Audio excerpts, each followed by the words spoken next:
Happy Tuesday, Pasadena. I'm District 7 Councilmember Jason Lyon, and this is your weekly 2-minute-ish recap of the City Council meeting. The Council was back in session last night after a 2-week recess, and we opened with some important ceremonial items. First up, we welcomed a team from the Army Corps of Engineers to celebrate the completion of post-Eaton fire cleanup on 100% of residential properties in Pasadena. They still have a handful of commercial and industrial properties to go, but overall, the cleanup stands at over 98% complete in Pasadena and Altadena.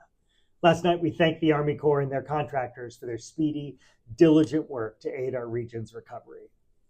Also on the ceremonial agenda last night was an update on next year's planned celebration of the 150th anniversary of Colorado Boulevard and the 100th anniversary of Route 66.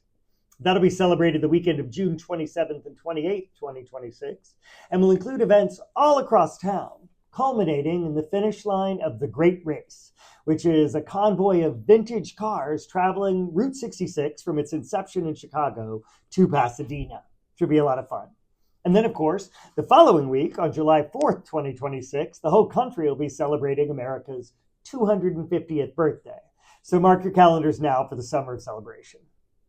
On the consent agenda last night, we approved about $2.7 million in contracts for goods and services and updated salary tiers for various city employee categories.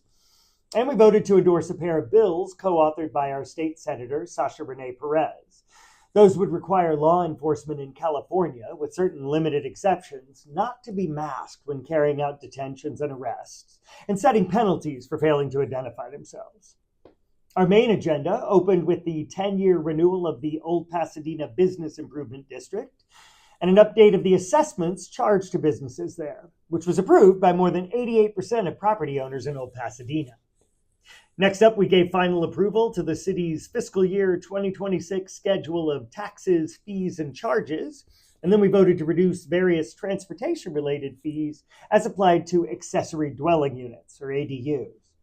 You might remember that earlier this year, the council also reduced the planning department's permitting and inspection fees for ADUs. These incentives will advance the city's policy of promoting ADU construction as one important way of addressing our low vacancy and high cost of housing in Pasadena.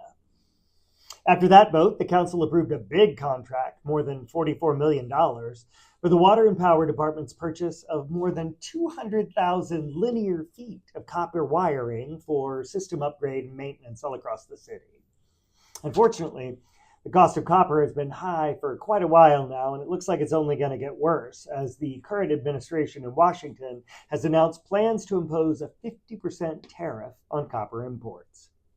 Last up, we had first and second readings of various draft ordinances implementing policies already approved by the council, including one I've been pressing for a while now, which is to reduce the quorum for council committees from 3 members to 2.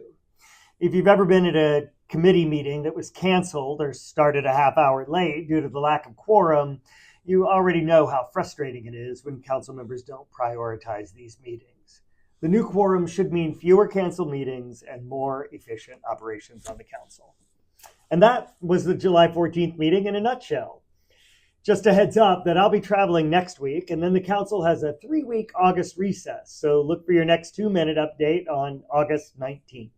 Until then, stay safe and cool and keep in touch. As always, if you have questions, email me at jlyon@citypasadena.us.